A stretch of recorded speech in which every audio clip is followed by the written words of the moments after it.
Bueno, buenos días a todos y a todas. En primer lugar quisiera agradecer la invitación a nuestra oficina, la oficina de la Organización Panamericana de la Salud y de la Organización Mundial de la Salud, para estar aquí con ustedes hoy día y conversar de un tema que es tan importante desde el punto de vista de la bioética, pero también desde el punto de vista sanitario y desde el punto de vista político y social, como es la migración y sus repercusiones en salud. Entonces vamos a empezar esta conversación. Cuando uno busca la historia de México y uno, por ejemplo, entra a Google, una de las primeras cosas con las que uno se encuentra es la historia de cómo el pueblo mexica llegó al Valle de México. Y es una historia que a mí me parece preciosa. Entonces, hay muchos sitios web dedicados a esto, pero hay una página particular que a mí me gusta muchísimo, que se llama México Desconocido, que plantea la leyenda del mítico camino de Aztlán. Y dice así: guiados por su dios tribal, Huitzilopochtli, los mexicas salieron de Aztlán en busca de la señal, el águila sobre el nopal, que indicaría el lugar exacto donde deberían fundar su ciudad, México Tenochtitlán. Ellos eran migrantes, como muchísimos pueblos que se establecieron y colonizaron diversos territorios, no solo en nuestra región, sino también en el mundo. Este gran pueblo, que después fundaría el Imperio Azteca, era un pueblo migrante. ¿Cuál es la situación migratoria a nivel global hoy en día? ¿No? Ya tenemos entonces este recuento histórico de que la migración es un fenómeno que ha ocurrido siempre. La migración es tan antigua como la humanidad. Los seres humanos siempre se han movido de un lado a otro para buscar alimentos, para buscar refugio, para poder establecerse y generar un sitio seguro donde poder tener a sus críos, tener a sus hijos y también desarrollarse, ¿no? Entonces, este fenómeno que ha acompañado a la especie humana y que no es propio solamente, no es particular de la especie humana, sino que también se observa en muchísimas otras especies, ¿no? En muchísimas otras especies de mamíferos, de pájaros, ¿no? De mariposas, por ejemplo, que migran todos los años. Acá en México hay un fenómeno precioso, que es el fenómeno de las mariposas monarca, que migran todos los años hacia México desde otros territorios y después parten, ¿no? Las ballenas migran, los delfines migran, las bandadas de pájaros migran. La migración es un fenómeno inherente no solo a la especie humana, sino a muchísimas especies. Y por tanto, no nos debería sorprender este fenómeno. No deberíamos mirarlo como si fuera una cuestión fuera de lugar, ni tampoco un fenómeno extraño. Es uno de los fenómenos más naturales de nuestra idiosincrasia como mamíferos, ¿no? ¿Cuál es la situación migratoria entonces a nivel global en el año 2015? En el mundo, al año 2015, teníamos aproximadamente 1.2 millones de primeras solicitudes de asilo en ese año recibidas por la Unión Europea. El año 2015 fue un punto de inflexión en el mundo respecto del fenómeno migratorio de los seres humanos, porque fue la primera vez desde la Segunda Guerra Mundial que las olas migratorias tuvieron un incremento significativo que afectó particularmente los territorios del norte de África, de parte de Asia y del continente europeo. 15.1 millones de refugiados tuvimos en el año 2015, el más alto nivel de refugiados jamás registrado. Y esto se debió fundamentalmente al tema de la crisis migratoria europea, particularmente por el éxodo de personas desde Siria y de sus países vecinos debido a la situación de guerra. 244 millones de migrantes internacionales contabilizamos en el año 2015, 48% de ellos mujeres, casi la mitad. Y esto también es un fenómeno importante. Cuando las personas migran, y migran de manera periódica y de manera recursiva, es decir, migran al otro lado de la frontera a buscar trabajo y luego vuelven. Es decir, cuando hablamos del fenómeno de la migración temporal transfronteriza, en general, los que migran son hombres. Sin embargo, cuando los núcleos familiares, las familias buscan migrar con una intención de largo plazo, migra todo el grupo familiar. Migran mujeres, migran hombres, migran niños. Y cuando los padres no pueden costear la migración de todo el núcleo familiar, se da el fenómeno de que mandan a sus hijos, ¿no? Y tenemos entonces una situación que se llama migrantes menores no acompañados. Entonces vamos configurando un cuadro en el que este fenómeno de la migración que ha acompañado a nuestra especie y a otras especies en este planeta desde siempre, sin embargo se ha convertido en una situación que ya no es considerada todo lo natural que era hace muchísimos años, ¿no? Y esto es por nuestro modelo de desarrollo. Entonces, importante notar que de los 244 millones de migrantes internacionales en el año 2015, 48% eran mujeres y la gran mayoría de estos 244 millones de migrantes son trabajadores. Es gente que busca trabajar. Ahora, también hay que notar acá un tema que es importante. El fenómeno migratorio, antiguo, como lo estamos diciendo en todas las especies, es un fenómeno también que se da por oleadas, pero por antiguo que es, no representa una proporción mayoritaria, ni siquiera importante, del movimiento de los seres humanos. La migración internacional representa escasamente el 3.3% de la población humana, ¿no? Es decir, con todo lo que vemos en las noticias, con todas estas cifras que parecen muy grandes, sin embargo, es muy poca la gente que migra, si uno ve las grandes cifras, ¿no? De modo tal que eso también hay que tenerlo en cuenta cuando uno habla de este tema, ¿no? Los flujos migratorios sur-sur en el año 2015 continuaron aumentando. La migración, el fenómeno migratorio, a partir del siglo, digamos, XVI y hasta, ¿no es cierto?, la primera mitad del siglo XX, venía del norte al sur, ¿no es cierto? Es decir, muchos europeos vinieron a establecerse a la parte sur del mundo. Y esto se dio mucho, por ejemplo, con el influjo de pueblos europeos que venían a establecerse a América, lo que hoy se llama América Latina, pero también a todo el continente americano. Los ingleses y los anglosajones llegaron a la parte norte, etcétera, ¿no? El flujo se revirtió a partir de la segunda mitad del siglo XX, en que el flujo migratorio empezó a ser de sur a norte. Pero ahora lo que tenemos es una situación interesante. Los flujos migratorios mayoritariamente están siendo sur-sur, ¿no? Y esa es una tendencia que estamos viendo cada vez con mayor frecuencia. Entonces, en el año 2015, los flujos migratorios sur-sur continuaron aumentando. Alemania se ha convertido en el segundo destino más popular en el mundo. En su mayoría, los refugiados están siendo acogidos por países en desarrollo, a pesar de lo que pueda pensar la mayoría de las personas que ven las noticias, por ejemplo, la gran parte de los refugiados y de los migrantes de la crisis siria y de sus países vecinos no se establecieron en países europeos, se establecieron en Turquía. Turquía es el país que ha acogido la mayor cantidad de migrantes producto de la crisis migratoria europea que ha ocurrido en los últimos años, ¿no? Eso es importante también saberlo entonces, ¿no? El desplazamiento forzoso sigue ocurriendo mayormente, digamos, al interior de las fronteras de los países, es decir, los desplazamientos forzados por conflictos bélicos, por otro tipo de conflictos sociales, en general no determinan desplazamientos transfronterizos, determinan desplazamientos al interior de un mismo territorio, ¿no? En nuestro continente, por ejemplo, el caso de Colombia es un caso muy significativo a ese respecto, ¿no? Y finalmente las remesas siguen aumentando en todo el mundo. ¿Por qué? Porque el fenómeno migratorio tiene una componente económica que no es menor y que vamos a mirar también, ¿no? ¿Cuáles son los principales países de origen y destino a nivel global, en el mundo?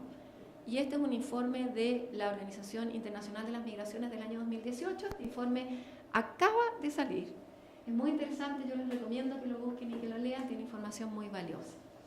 En términos de los países de origen, ahí lo vemos, digamos, uno podría entonces ver que México, por ejemplo, es un país importante de origen, está allí, es el segundo país más importante de origen a nivel global, y en términos de los países de destino, Estados Unidos sigue siendo, de lejos, el país más importante de destino de los flujos migratorios. ¿Cuáles son las cifras estimadas de migración irregular en países y regiones seleccionados? Esto también es otro tema que yo quisiera introducir en este análisis.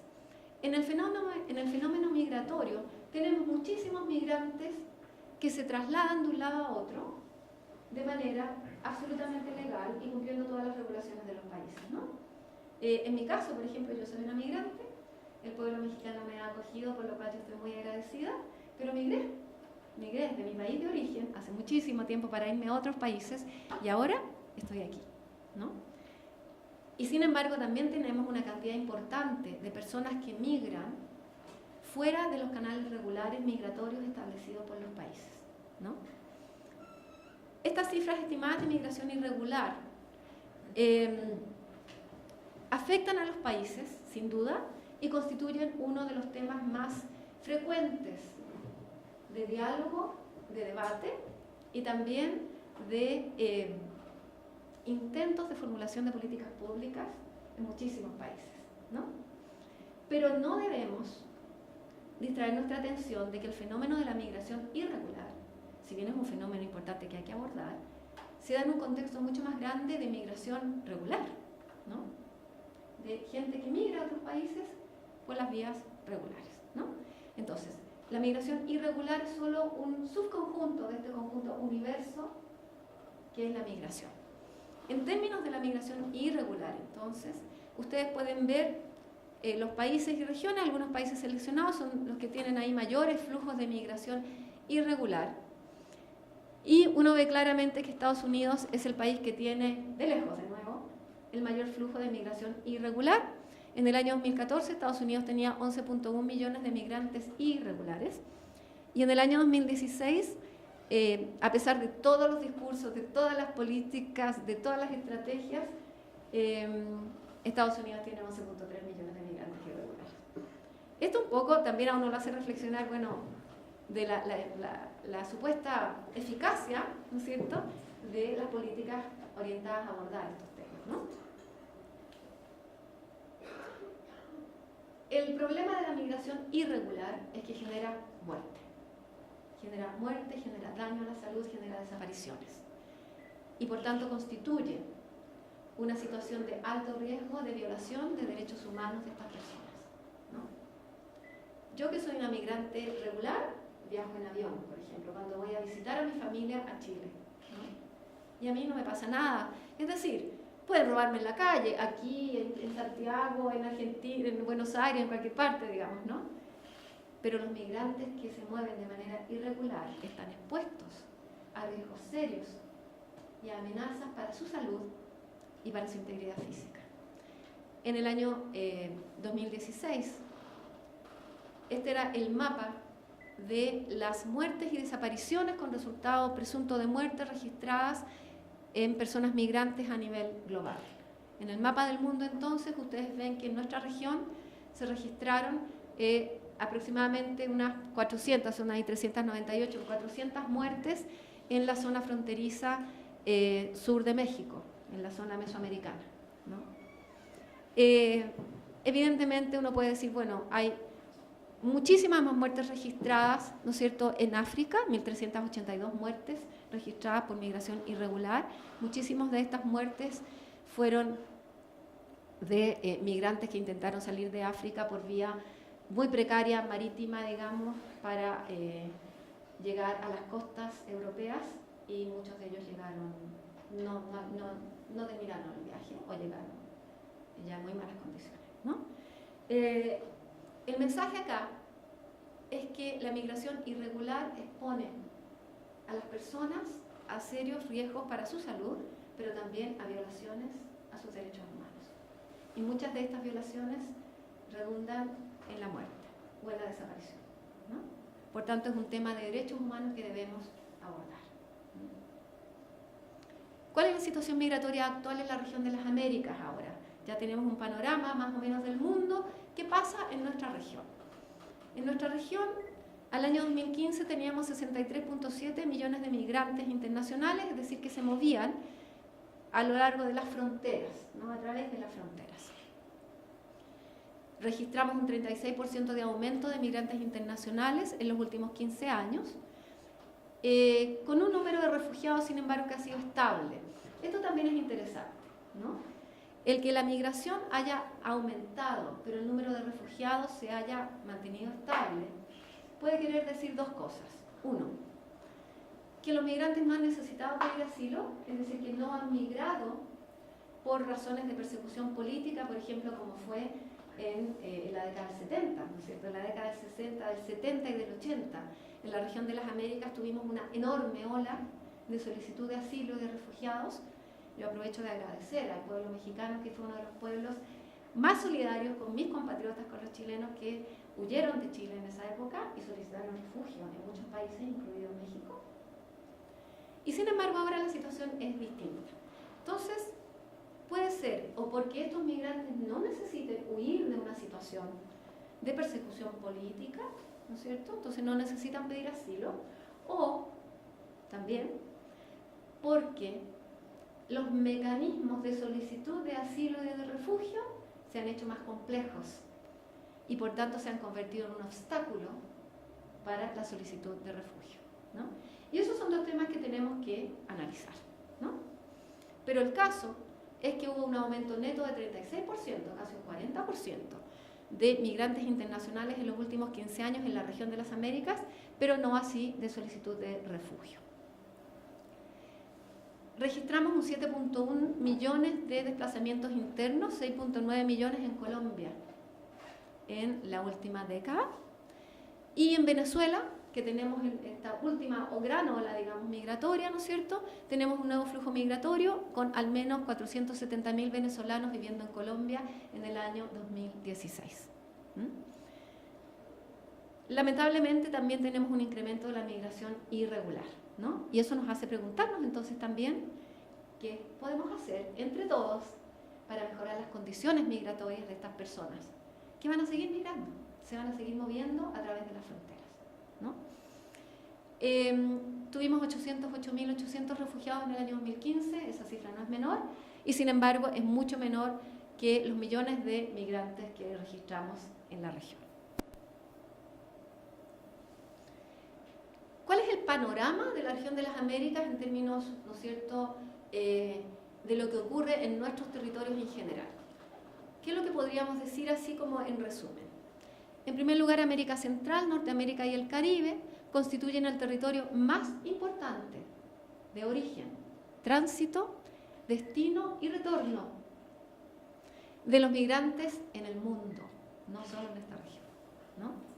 La ruta México-Estados Unidos es el principal corredor migratorio del mundo y por este corredor migratorio transitan personas de diversas nacionalidades.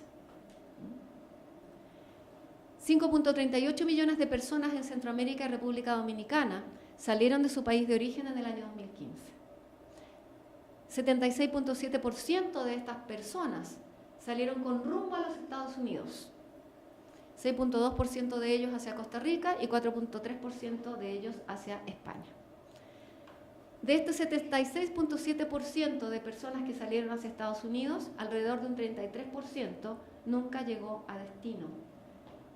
Peor aún, no sabemos qué pasó con ellos. Y ese es un tema que nos debe preocupar. En Costa Rica y Panamá registramos los principales países de destino en Mesoamérica y México es visto crecientemente no solo como un país de tránsito, sino como un país de destino. Fundamentalmente también debido, por un lado, a la mejoría fundamental de la situación de los migrantes en México, lo cual es importante también reconocerlo y continuar por este camino de mejorar las condiciones, digamos, para las personas que transitan por territorio mexicano y también, obviamente, empujados por el cambio de la política migratoria en Estados Unidos. Aquí vemos las rutas migratorias en México y Centroamérica, ¿no es cierto? Entonces podemos mirar en este mapa y hacer el recorrido, trazar. Un niño, por ejemplo, podría en este mapa trazar con el dedo el recorrido de la mayoría de los migrantes que transitan por la ruta México-Estados Unidos, ¿no? Y la mayoría de ellos comienza fuera de México. Muchísimos de ellos comienzan, por ejemplo, en Tegucigalpa, en San Salvador, en Ciudad de Guatemala, ¿no? Entonces, esto es un tema que tenemos que abordar desde una perspectiva subregional. Este es un tema que tenemos que abordar con toda la solidez técnica del caso, pero también con el enfoque de derechos humanos con los países vecinos. ¿Cuáles son los principales países con población migrante en América Latina y el Caribe de acuerdo a las últimas cifras que tenemos? México es el principal país con población emigrante, es decir, con población que ha salido del territorio mexicano. En términos absolutos de su población, ustedes pueden verlo en la gráfica de la izquierda. Esos son millones de personas, ¿no? Y sin embargo, en términos proporcionales, que es la gráfica de la derecha, esto tampoco constituye una proporción así súper grande de la población mexicana. Y esto es importante, hay que dimensionar las cosas. Evidentemente tenemos que abordar el tema, tenemos que mirar los números de personas, tenemos que contar a las personas que migran, pero también tenemos que tener claro, para poder dimensionar esta situación, qué es lo que realmente está pasando en términos porcentuales, en términos proporcionales, ¿no? Y si bien, por ejemplo, la cantidad de mexicanos que migra es la cantidad del volumen absoluto más grande de personas que salen de su territorio, sin embargo, en términos proporcionales a la población mexicana, no es una proporción importante, ¿no? En cambio, por ejemplo, en Guyana, que está en el fondo del gráfico, si uno lo ve en términos absolutos, es muy poquitita la población que migra, pero es una proporción enorme de la población guyanesa, ¿no? ¿Cuáles son los principales países receptores de remesas a nivel global ahora? ¿Por qué este tema de las remesas es un tema que tenemos que poner en la discusión, colegas? Porque los migrantes no solo son personas que transitan por un territorio y se exponen a riesgos y amenazas para su salud. No solo son personas que consumen servicios, son personas que aportan, ¿no? Son personas que contribuyen económicamente de manera significativa a la economía de sus países de origen. Y también contribuyen a la economía de los países donde están en ese momento. Por el solo hecho de comprar alimentos, de arrendar una casa, de consumir servicios, ellos están aportando a la economía. Por el solo hecho de trabajar, están aportando a la economía. Por el solo hecho de pensar pensamientos innovadores, están aportando a la economía. De manera tal que es muy importante considerar la dimensión de cuál es el aporte y el beneficio de las poblaciones migrantes, tanto a sus países de origen como a sus países de tránsito y destino. Entonces, por ejemplo, si miramos los principales países receptores de remesas a nivel global, la situación ha cambiado poco en los últimos 15 años. Y tenemos que India es el principal país receptor de remesas a nivel global, seguido por China, Filipinas y México. Si miramos, en cambio, los principales países de los cuales se envían las remesas hacia los países de origen, ¿no es cierto?, desde donde salen las remesas, la situación no ha cambiado nada. Estados Unidos sigue siendo el país desde donde salen remesas hacia el resto del mundo, porque es allí donde está la mayor parte de la población que ha abandonado sus países de origen en búsqueda de otras perspectivas, ¿no? Con todo esto, entonces, y ya entrando un poco al tema de salud, espero que podamos conversar respecto de la evidencia que existe de que la migración es un determinante social de la salud, ¿no? Los migrantes pueden viajar en condiciones precarias, trabajar en industrias de mayor riesgo, vivir en condiciones no saludables y ser estigmatizados.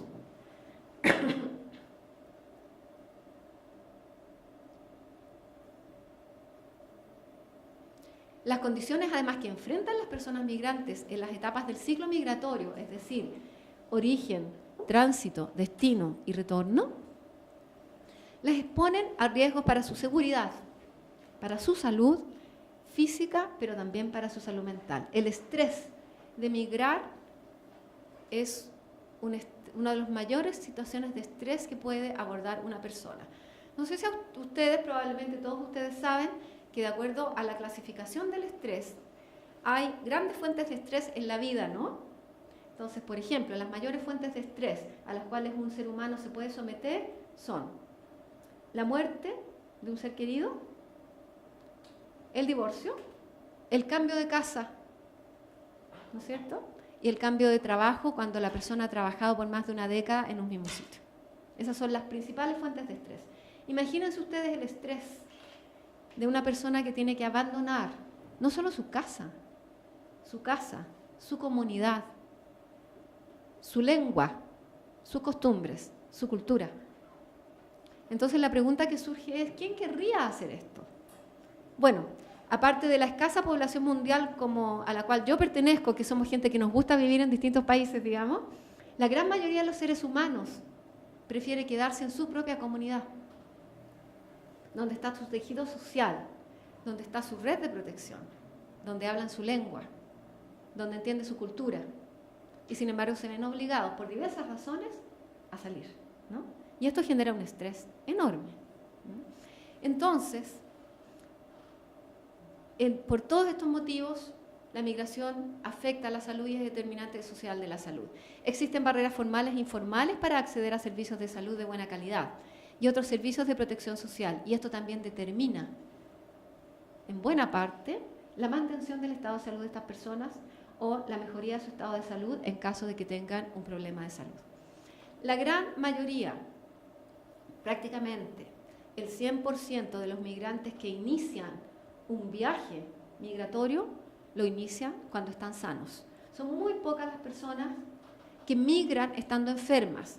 Cuando las personas están enfermas y requieren servicios de salud, lo que hacen en general es que cruzan la frontera y después retornan. Este es un fenómeno que se da muchísimo, por ejemplo, entre Haití y República Dominicana, entre Nicaragua y Costa Rica, entre Guatemala y México, etc. Las personas requieren un servicio de salud específico, un acto quirúrgico, por ejemplo, cruzan la frontera, son beneficiarios de ese servicio y luego retornan a su comunidad. Pero son muy pocas las personas que, estando enfermas, inician el largo periplo migratorio, ¿no? En general, las personas que parten en un viaje migratorio y buscan asentarse en otro lugar son personas sanas. Y sin embargo, se enferman, sufren daño a su salud, a veces sufren un daño serio a su salud, a veces con resultado de muerte, durante el ciclo migratorio, ¿no? Y por tanto podemos decir que la migración es un determinante social importante de la salud. ¿Cuáles son los riesgos para la salud de los migrantes en el ciclo migratorio? A nivel individual, el bajo nivel educativo. En general, los migrantes irregulares tienen un bajo nivel educacional, tienen un estatus migratorio irregular, y esto los hace objeto de persecución. Tienen además grandes problemas de poder adquisitivo, tienen bajo nivel económico, tienen diferentes normas sociales, diferente cultura y lenguaje, y esto los conduce a aislamiento. Si yo no hablo la lengua del lugar a donde estoy transitando, me va a costar muchísimo comunicarme, me va a dar vergüenza comunicarme, pero sobre todo voy a sentir que es un riesgo comunicarme, porque si alguien se da cuenta de que hablo un lenguaje distinto, me podría denunciar. Entonces el lenguaje, el mero acto de comunicarse, pasa a ser una amenaza. Y esto conduce al aislamiento, ¿no? Y esto es uno de los caminos para llegar a la depresión. Y la depresión conduce en los migrantes a la violencia, al consumo ilícito de sustancias o a las enfermedades o al suicidio, ¿no? Entonces, este es un riesgo patente, claro, que está allí, a nivel individual. A nivel relacional, la separación de la familia, de los amigos y de la red de protección afectiva de la comunidad también constituye un riesgo para la salud del migrante. Ya no tengo un amigo al que llamar si me siento mal, si me siento triste, si me siento amenazado o si estoy asustado. Imagínense ustedes cuál es la situación a nivel individual y relacional de un menor que viaja no acompañado. Nosotros en las Naciones Unidas tenemos términos eufemísticos y diplomáticos para todos estos temas. Entonces la situación de los niños que migran sin sus padres se llama menores no acompañados, ¿no es cierto? Son migrantes menores no acompañados. Este nombre que suena casi bonito, diría yo, menor no acompañado, esconde un drama detrás, esconde pavor, terror, estrés. Imagínense un niño de 5 años que es puesto en un tren, solo, por sus padres. Un niño de 12 años, una niña de 11 años, ¿no? Que no sabe a dónde va a llegar, no tiene idea. Muchas veces no entiende por qué lo están mandando a que viaje solo. Y ya no tiene a sus hermanos, no tiene a sus papás, no tiene a sus abuelos, no tiene a sus vecinos ni a sus compañeros de colegio. Está solo. Entonces la separación de la familia, los amigos y la red de protección afectiva es un tema de enorme riesgo a nivel relacional para la salud de estas personas, ¿no? Que en el caso de los niños puede resultar en un daño permanente a su salud mental. A nivel de la comunidad, la exclusión social a la cual son sometidos muchos migrantes, la xenofobia, la discriminación y el estigma, el acceso limitado a vivienda y servicios básicos y las condiciones laborales precarias también son un riesgo enorme. Y finalmente a nivel social, políticas discriminatorias, acceso limitado a servicios de salud, acceso limitado a empleo, acceso limitado a mecanismos de protección social, la persecución policial y la captura por organismos criminales, por organizaciones criminales, constituyen riesgos importantes que debemos identificar y abordar, ¿no? ¿Cuáles son las intervenciones para reducir estos riesgos de los cuales estamos hablando?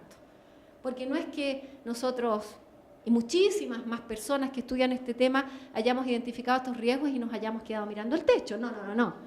Existen intervenciones que se han identificado, ¿no? Entonces, desde el punto de vista, ¿no es cierto?, del marco conceptual de los determinantes sociales de la salud, que es el cuadro que está en el medio, se han identificado diversas intervenciones en diversos determinantes para abordar esta situación.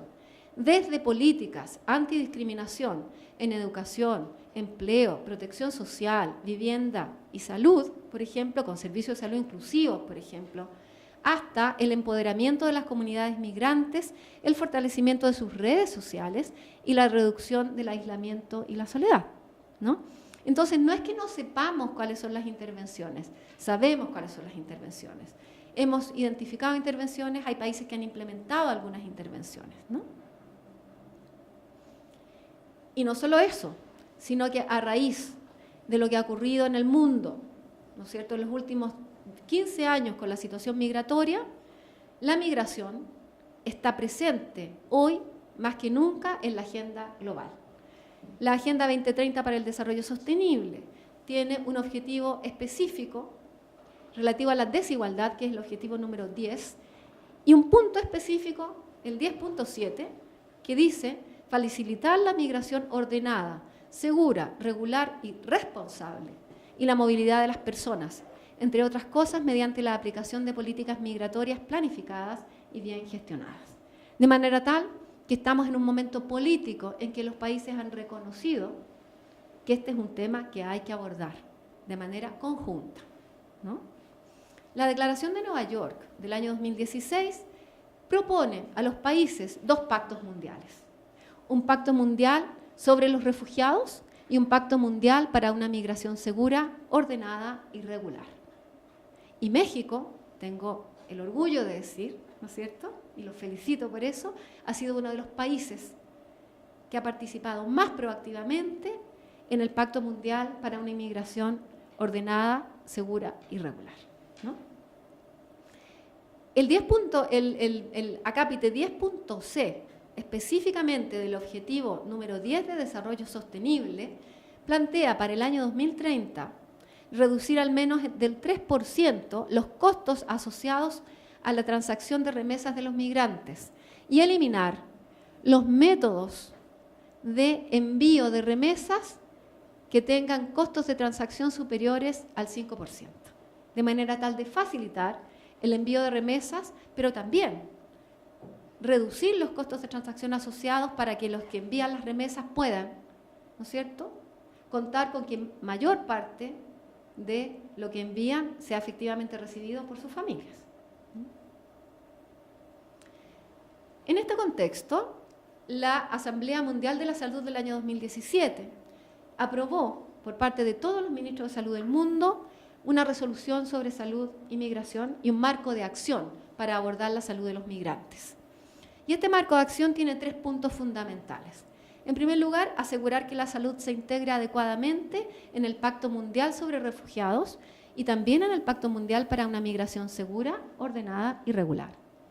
Desarrollar un marco de prioridades y principios rectores para promover la salud de los refugiados y migrantes en colaboración con la Organización Internacional de las Migraciones, la Agencia de las Naciones Unidas para los Refugiados y en consulta con todos los Estados miembros. Y analizar la situación de salud de los refugiados y migrantes en cada región del mundo. Por nuestra parte, en nuestra región, en la región de las Américas, también hay acuerdos clave para la protección de los migrantes. Tenemos muchísimas resoluciones, ¿no es cierto?, sobre la salud y los derechos humanos, sobre la salud, la seguridad humana y también la movilidad. Tenemos unas resoluciones sobre los derechos humanos de los migrantes, incluir los trabajadores migrantes. Tenemos un plan de acción para coordinar la asistencia humanitaria de migrantes y refugiados. Tenemos la estrategia para el acceso universal a la salud y la cobertura universal, que aprobaron los Estados miembros en el año 2014. Y tenemos finalmente la Declaración de San José sobre Mesoamérica nos une para tratar la situación migratoria. En todas estas resoluciones que han acordado los países de la región de las Américas, desde Estados Unidos hasta Chile, todos, ¿no?, hay acápites específicos que plantean rechazar todas las formas de discriminación, xenofobia, intolerancia y criminalización en contra de los migrantes, reconocer las responsabilidades de los países de origen, tránsito y destino y retorno en promover y proteger los derechos humanos y las libertades fundamentales de los migrantes, en evitar la adopción de leyes que discriminen injustamente a los migrantes. Los países además han prometido y se han comprometido a adoptar medidas concretas para prevenir las violaciones a los derechos humanos de los migrantes en todo lugar, incluidos en puertos y aeropuertos, y promover y proteger el derecho a la salud y el uso oportuno de servicios de salud integrales a los migrantes como a toda la población, ¿no? De manera tal que por resoluciones y compromisos políticos no nos quedamos. Entonces, por un lado tenemos identificada la situación migratoria. Por otro lado, tenemos identificados los riesgos para la salud de los migrantes. Tenemos también identificadas intervenciones que pueden abordar estos riesgos y tenemos los compromisos políticos. Y uno dice entonces, bueno, ¿y por qué la situación no cambia si está todo lo que tiene que estar?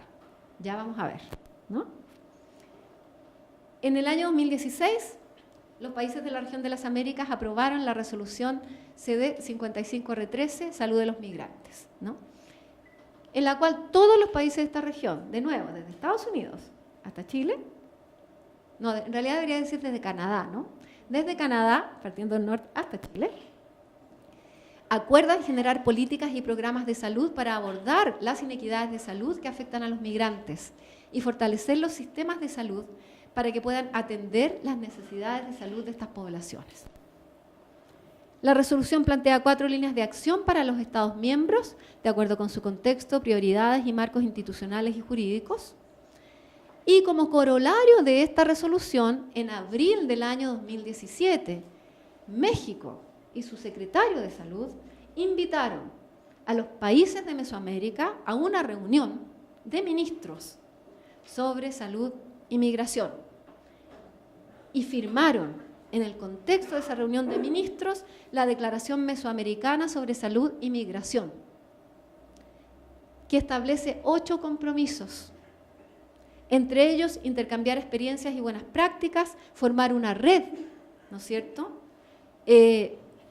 identificar la determinación social de la salud y la migración y la generación de evidencia y fortalecer políticas migratorias y sanitarias nacionales y regionales conjuntas, ¿no? De manera tal que México ha hecho un esfuerzo político y ha expresado voluntad política de abordar este tema, no solo, sino con los países de la región mesoamericana.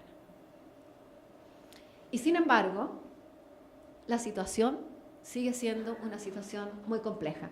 Tenemos en teoría todos los elementos necesarios para cambiar la situación de la migración irregular en nuestros países. Pero existen dilemas éticos en torno a la migración que debieran ponerse en la mesa para analizar por qué, a pesar de que tenemos todos los elementos que serían necesarios para mejorar la situación de los migrantes, esta situación mejora poco en proporción a todo lo que ya sabemos, al conocimiento acumulado y a la expresión de la voluntad política de los países, ¿no? Y entonces yo quisiera invitarlos a que revisemos algo que en general no se plantea cuando uno habla de este tema, que son los dilemas éticos en torno a la migración, y que tienen que ver con tres aspectos fundamentales: el derecho a la salud universal y el dilema asignativo. De acuerdo a la Constitución de la OMS, el goce del grado máximo de salud que se pueda lograr es uno de los derechos fundamentales de todo ser humano. Pero el ejercicio de este derecho demanda la satisfacción de un conjunto de condiciones, entre ellas la disponibilidad de servicios de salud, condiciones de trabajo seguras, vivienda adecuada, agua segura, aire limpio y alimentos nutritivos. Y por tanto, el derecho a la salud, desde el punto de vista integral y de su marco definitorio, es un derecho que millones de personas no ejercen en el mundo en la actualidad. Basta con que respiremos aire contaminado y uno podría decir, en estricto apego a la definición acordada por todos los países del mundo en el año 1948, que es esta, que no estamos ejerciendo nuestro derecho a la salud. Porque tenemos modelos de desarrollo que entran a diario en contradicción con el concepto del ejercicio del derecho a la salud, ¿no? Entonces, si el modelo de desarrollo lo que prioriza es la producción económica por sobre el bienestar de los seres humanos y de las especies además que conviven con nosotros, entramos en contradicción en el ejercicio de este derecho. Una característica importante del derecho a la salud es que, si bien, como ustedes pueden ver, es un ejercicio, plantea un ejercicio exigente desde el punto de vista de las condiciones para poder ejercerlo, también es la base de todos los otros derechos. Si yo no puedo ejercer mi derecho a la salud y tengo un daño a la salud, evidentemente no puedo estudiar, no puedo trabajar, no puedo alcanzar el potencial máximo al que mis condiciones genéticas, biológicas, digamos, y mis determinantes me podrían permitir llegar, ¿no? Y esto es un tema muy complejo. El derecho a la salud está estrechamente relacionado con el ejercicio de otros derechos humanos tan importantes como el derecho a la protección contra toda forma de violencia, a la alimentación, a la vivienda, a un trabajo digno, a la educación, a la no discriminación, al acceso a la información y a la participación. Pero a su vez es el derecho fundamental que habilita a las personas para ejercer su derecho a la educación, para ejercer su derecho al trabajo, para ejercer su derecho a formar una familia, para ejercer su derecho a vivir una vida donde pueda alcanzar el bienestar y el máximo potencial de su salud. Si yo estoy enferma, no voy a poder estudiar todo lo que habría podido estudiar si no estuviera enferma. No puedo producir todo lo que puedo producir si no estoy enferma. No puedo tener hijos si estoy enferma. Probablemente voy a incurrir en relaciones efímeras si estoy enferma, porque la concentración que me demanda mi propio estado de salud va a hacer que yo me aísle. Las personas portadoras de enfermedades crónicas les pueden contar, por ejemplo, la centralidad que tiene la enfermedad en su vida. Y esto es algo que no es menor. Si yo soy diabética, colegas, y tengo que inyectarme insulina 3 veces al día por lo menos, eso es central en mi vida, porque si no me voy a morir, ¿no? Y esto, entonces, tiene que ver con el ejercicio de mi derecho a estudiar, a trabajar, a formar una familia.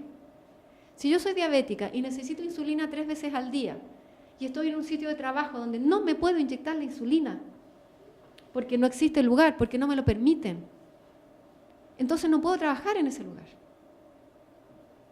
¿no? Y estamos hablando de la diabetes, que les traigo este ejemplo porque es de lejos, ¿no es cierto?, el principal responsable de la carga de enfermedad de México, ¿no? Algo tan común y que, sin embargo, determina centralmente el prospecto de vida de una persona. Entonces, la salud representa un derecho complejo, no solo porque su ejercicio determina y necesita de otras condiciones, sino porque su ejercicio habilita el ejercicio de otros derechos. Y por tanto, el derecho a la salud, colegas, ¿no es cierto?, tiene una dimensión económica.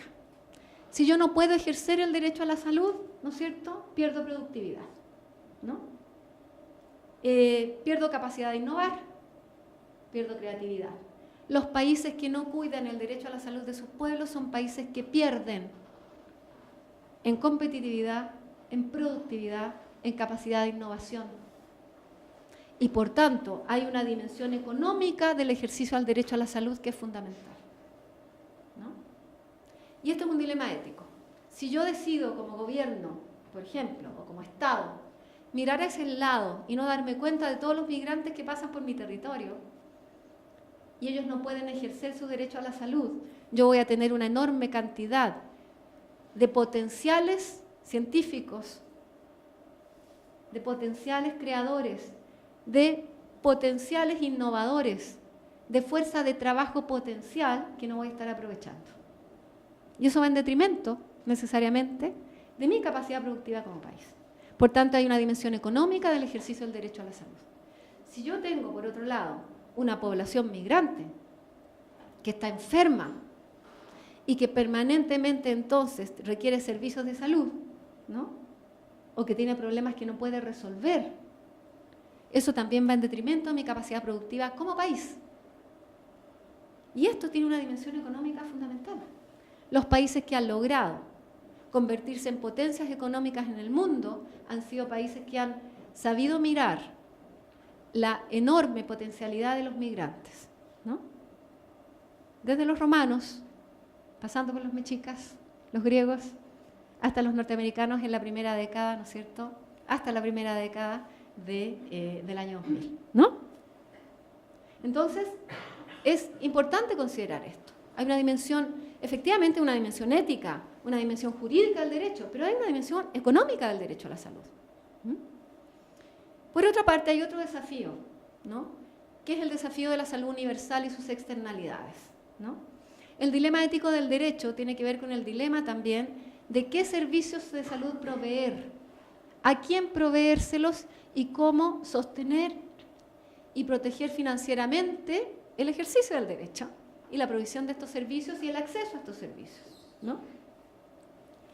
Entonces aquí todos los países dicen sí, ok, efectivamente el tema de la salud universal tiene que ver con cuánta población está cubierta, qué servicios son los que yo voy a proveer para cubrir a esta población y qué grado de protección financiera les voy a dar, por ejemplo, a través del Seguro Popular en el caso de México, ¿no? Y los países pueden decir, mire, yo cubro a mi población, ¿ah?, pero no cubro a los que no son ciudadanos. No puedo, no me alcanza. Y eso es una discusión absolutamente necesaria que tienen que tener los países, con un sentido de corresponsabilidad. Y sin embargo, para ciertas intervenciones en salud, colegas, una baja cobertura de la intervención determina que nadie está protegido. Si yo aplico esa lógica de voy a proteger solo a mis ciudadanos, y solo mis ciudadanos van a tener, por ejemplo, acceso universal a las vacunas, y yo logro un 48% de cobertura de vacuna contra el sarampión, lo que voy a tener es un brote de sarampión, que va a afectar a todo el mundo, porque los virus no discriminan quiénes son ciudadanos y quiénes no. Entonces, para la vacunación, para la vigilancia de brotes epidémicos, para el saneamiento básico, para la helmintiasis, para el agua segura, para todas las intervenciones destinadas a abordar aquellos problemas de salud con altas externalidades positivas, el desafío de la salud universal no solo tiene una dimensión ética y una dimensión del derecho a la salud, tiene una dimensión epidemiológica. Y el dilema está, por tanto, en determinar cómo protejo al 100% de la población que está en ese momento allí, porque si no protejo al 100% de la población con estas intervenciones, nadie está protegido. Y finalmente tenemos el dilema asignativo.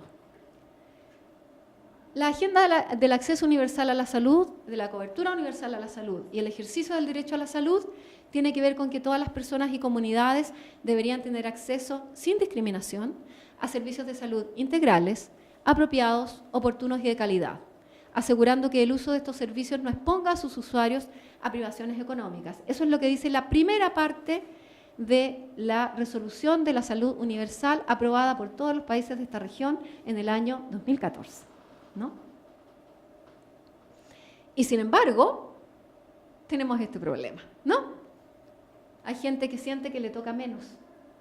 El por qué a mí no. ¿Por qué a mí me toca menos? ¿Por qué yo recibo menos servicios? ¿Por qué me hacen esperar 5 horas y al otro no tuvo que esperar más que 15 minutos?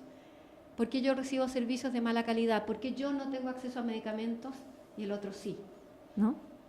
El dilema central en la administración de recursos en salud es de tipo asignativo.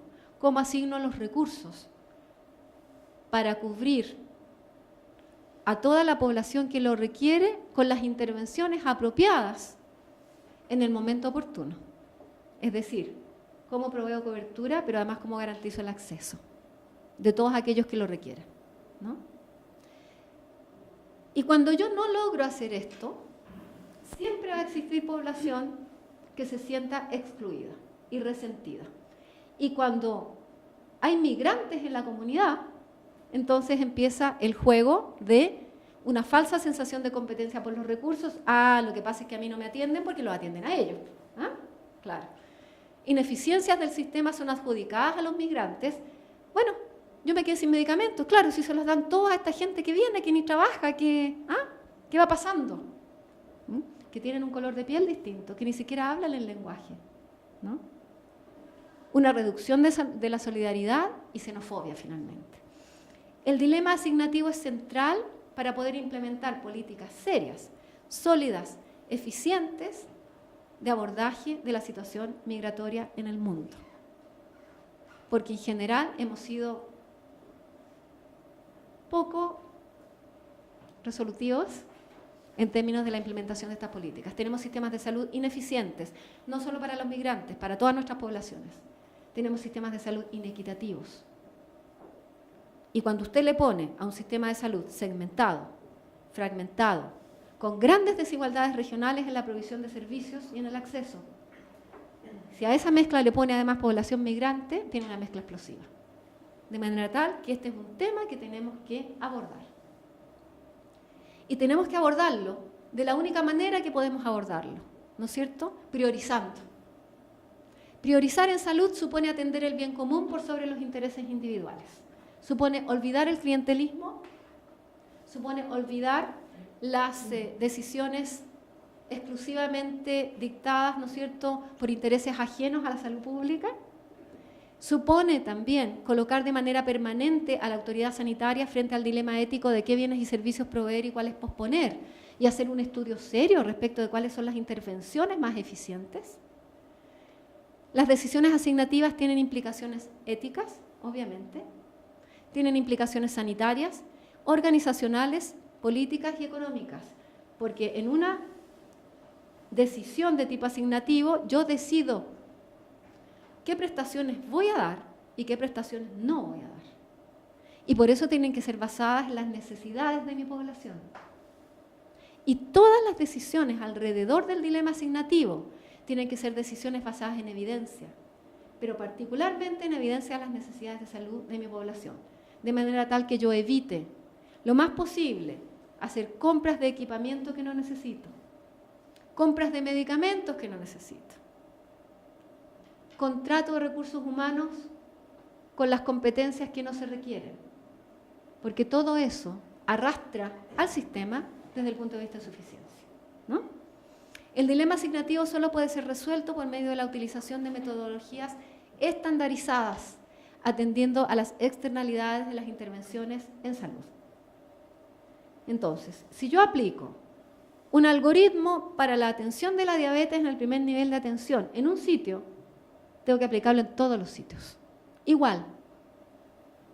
de manera tal que yo garantice la calidad, la equidad y la eficiencia de la provisión de ese servicio en cualquier punto de mi sistema de salud. Porque lo otro me hace gastar dinero de más. Me transforma en ineficiencia. El dilema asignativo plantea desafíos éticos en un escenario de persistentes inequidades en salud y gran movilidad de las personas en las Américas, ¿no? Entonces, las preguntas que tenemos que hacernos es: ¿quién provee los servicios? ¿Quién financia estos servicios? ¿Cómo se establecen los mecanismos de compensación entre las regiones, entre las subregiones, entre los países para cubrir estos servicios? ¿Y cómo se protege a la población residente a la par de la población migrante?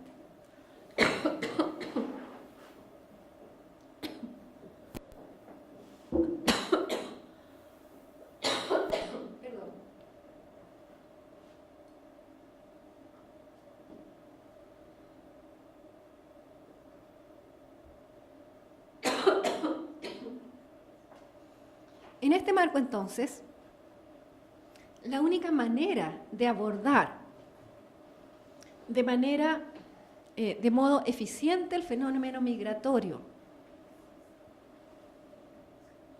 sin que se convierta en un problema social, en un problema político y en un riesgo y una amenaza para la salud de estas poblaciones y de las poblaciones, además de las comunidades y residentes donde llegan los migrantes, es mirar la migración no como una amenaza, sino como un motor de desarrollo. La gestión de los flujos migratorios debe ser abordada como un mecanismo de inclusión social, con beneficios para todos los países involucrados a partir del principio de la corresponsabilidad. Somos todos corresponsables de la salud de nuestras comunidades. Y nuestras comunidades están conformadas por distintas personas de distintos orígenes, pero formamos todos una comunidad. En este marco, entonces, la protección y la promoción de la salud de los migrantes permitirá aprovechar el enorme potencial de la migración como motor de desarrollo de los países. Y acá una historia muy cortita. Durante el proceso de la Segunda Guerra Mundial, ustedes saben que muchísimos científicos alemanes migraron, salieron de Alemania, escapando, ¿no? Y hubo un país en el mundo que tuvo la sabiduría de mirar, que se acogía a estos migrantes. Esto podía ser un motor para su propio desarrollo. ¿Cuál fue ese país? Estados Unidos. Estados Unidos fue el país que más acogió alemanes y de los países vecinos invadidos por los nazis durante la Segunda Guerra Mundial. Y con eso se transformó en una potencia científica. El que Estados Unidos le hubiera dado al mundo la herramienta peligrosísima por lo demás para ganar la Segunda Guerra Mundial, que fue la bomba atómica, no fue producto de mentes norteamericanas, fue producto de mentes alemanas viviendo en Estados Unidos, de Herbert von Braun, específicamente, ¿no? El que Estados Unidos haya sido uno de los países que primero empezó a poner su mente en el espacio, no fue producto de mentes norteamericanas, fue producto de Albert Einstein, alemán, ¿no? De manera tal que lo que la historia nos enseña es que la única manera de abordar el tema migratorio es viéndolo como una oportunidad, no como una amenaza, como un motor de desarrollo y no como un lastre al desarrollo, como una puerta abierta y no como una ventana cerrada, como un camino a seguir, no como un muro a construir. En el camino hacia la salud universal, entonces, el tema migratorio es fundamental. El camino hacia la salud universal está basado en los principios del derecho a la salud, el rol del Estado en salud, la equidad, los determinantes sociales y el desarrollo sostenible, con sistemas basados en la atención primaria de la salud, con servicios de salud integrales, de calidad y centrados en las necesidades de las personas, con una rectoría de gobernanza clara al sector salud, con financiamiento suficiente, no fuera de lo que se requiere, sino simplemente suficiente, ni más ni menos. y con una acción intersectorial que permita abordar los problemas de los determinantes sociales de la salud. En la agenda de la salud universal, abordar la problemática de la salud de los migrantes es fundamental. Y tenemos que mirar entonces estas dimensiones que mencionábamos. La dimensión económica del derecho a la salud, la dimensión epidemiológica de la salud universal y la dimensión social de la equidad en salud, ¿no? Cuando los países contabilizan el costo de tener migrantes en sus comunidades, yo les pediría que contabilizaran también el aporte económico del trabajo, de la creatividad en los países de destino y además el beneficio de las remesas en los países de origen. Pero también les pediría que miraran el costo de convertir a estas poblaciones en poblaciones marginalizadas, aisladas, estigmatizadas y absolutamente susceptibles a ser cooptadas por organizaciones criminales. Y el costo que eso tiene en cohesión social. De manera tal, colegas, que solo para terminar, yo quisiera invitarlos a que consideremos estos dilemas, son dilemas éticos importantes, tenemos vías para abordar este tema, tenemos identificadas intervenciones, pero sobre todo, tenemos la capacidad de dar un diálogo y un debate inteligente, basado en evidencia, desde el enfoque de derechos, para mejorar la eficiencia con la que miramos la salud de los migrantes. Y yo quisiera despedirme de ustedes hoy día con el mensaje del Día Mundial de la Salud de este año, 2018, que es salud universal para todos, en todas partes. Muchas gracias.